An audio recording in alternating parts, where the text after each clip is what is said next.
确诊者若准无伫咧11月26进前解除隔离，目前是袂当投票的。台湾人权促进会甲几类民间团体认为，安尼会影响到人民的基本权利，因也呼吁民众会当透过司法程序来保护家己的权益。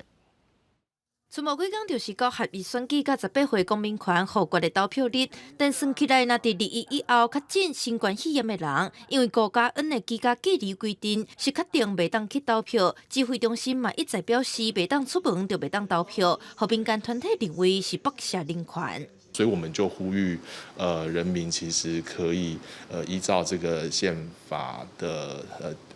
就是释字第599号解释文的意旨，然后根据这个相关的救济程序去申请暂时处分。台权会讲，2005年的时，政府要求民众换发身份证爱动手印，引发社会甲立法院不满，向大法官申请释宪，甲政策暂时冻落来。即届民众面临类似的宪法甲基本人权受到剥削危机，嘛通寻求法律救济。我们目前看到的一个行政权对于基本权利的一个侵害，那救济是人民基本的权利，所以可能在时程上赶不上法院做成裁定，但我们认为进行救济这件事情，其实就是要一个行动跟